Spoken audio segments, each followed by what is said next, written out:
Hello guys, good morning. So welcome back to my YouTube channel. This is Otoboyson. So ngayon guys, mayroon tayong idadiagnose at i-repair Nissan Almera. So ang issue nito guys ay humihina yung lamig sa tanghali. So ito yung i-resolve natin. So matapos ang checking natin, napag-alaman natin na yung system niya ay contaminated na ng hangin. So nabawasan ng preyon. Pangalawa, contaminated na siya. So ngayon, yung hangin na yun kasi guys, pagka dumaan yun sa system, magkakaroon yun ng moisture, kakaroon yun ng salt, magkakaroon yun ng rust. So, ang purities ng preyon ay hindi na siya maganda. So, kung sa viscosity ng langis, bumaba na kumbaga yung viscosity. So, yan yung gagawin natin. I-drain muna natin. Ilalagay natin sa bote na may tubig para ma-confirm din natin kung may black oil na sa system. Kasi mag-iitim yung tubig guys. So, yan yung una natin gagawin. I-drain natin. After that, i-vacuum natin at check natin yung valve kung maluwag, higpitan, kung may singaw sa system, tanggalin yung valve at palitan ng bago. So yan yung first step dyan guys. So i-drain, recharge, vacuum, leak test. So magiging okay na yan siya guys. So sa mga nagtatanong pala kung bakit nagkakaroon ng hangin, siyempre doon yan pumapasok sa valve. Doon niya pumapasok. Pangalawa, kung nagpakarga kayo at hindi binakyum, karga lang, magkakaroon ng hangin yan. So sa experience ni Sir, nagpakarga lang daw siya at hindi niya nakita ko binakyum. So yun guys, yung reason kung bakit nagkakaroon ng hangin sa system. So panoorin niyo guys hanggang sa dulo at hanggang sa umuwi na yung unit.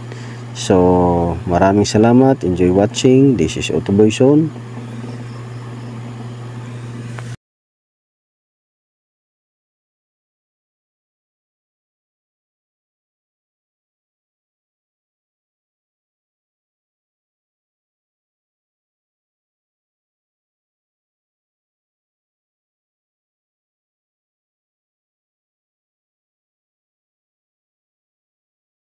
Dito, taglaw ko sa ako tagor ha, kan Joey.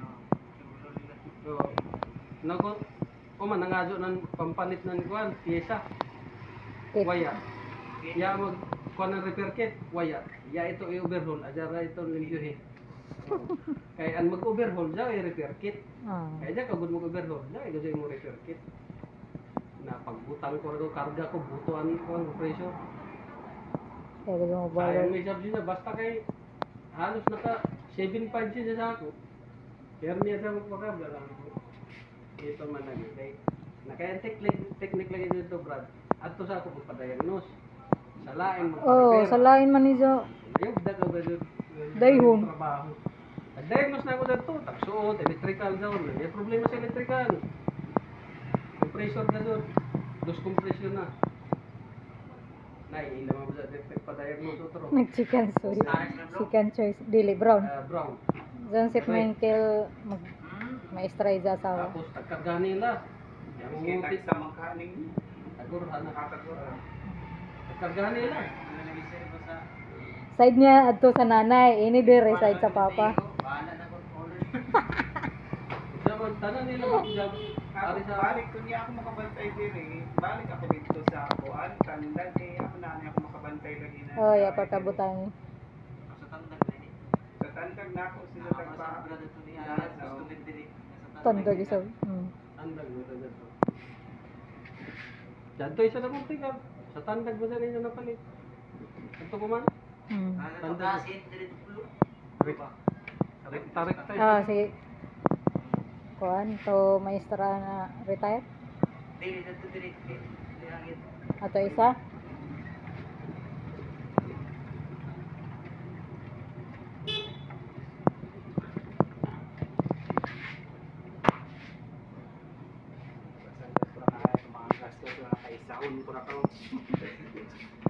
Kay mo ipadazo kuman. Oo, ipa-repeat man ako itong puhon. Pawas over na mo. Backing. Extension mo. Backing.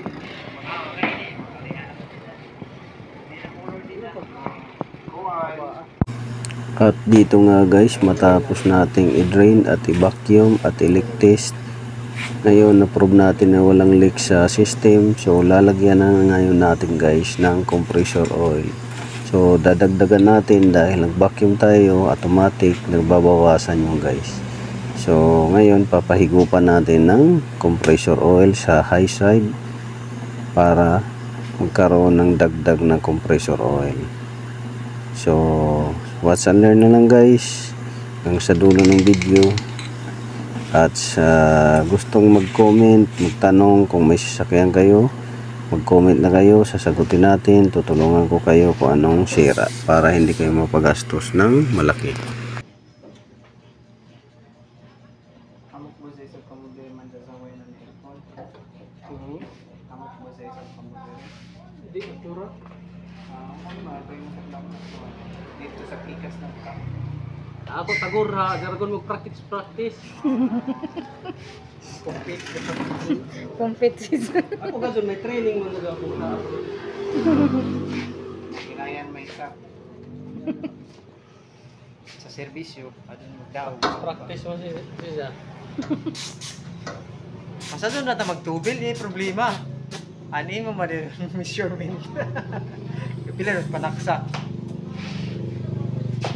Amo yung taglawang na preyon. No.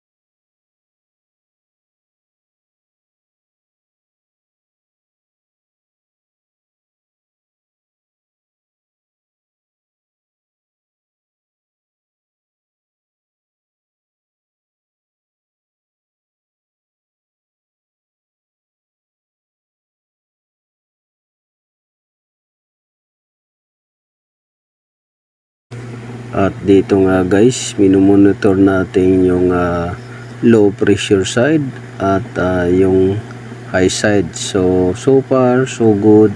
Okay yung pressure sa high side, okay yung pressure sa low side. At nag-automatic na yung aircon compressor. So dati guys, hindi yan nag-automatic at hindi nagpapawis yung mga tubo sa low side. Ngayon okay na siya guys. So good na for release yung ano na to. So about sa temperature doon sa loob guys ng sasakyan ay ang temperature niya ay 6 degrees down to 5 degrees Celsius. So 5 years na guys yung unit. So ang compressor nito guys ay may wear mileage na. So hindi mo may babalik sa dati niyang sigla yung compressor dahil mayroon na siyang mileage. So sa bago pang release nito guys ay nag-negative tong compressor ng Nissan. Maganda talaga ang compressor ng Nissan. Minsan na umabot yan ng negative 9 yan at minsan negative 10 pa. So ito dahil gamit na 6 degrees 4 degrees Celsius ang sagad niya. So malamig na rin siya kahit papaano. So yun lang guys. Pero kung malinisan siguro to, mas lalamig pa talaga. So maraming salamat. So release na tayo guys dahil goods na at masaya na si customer.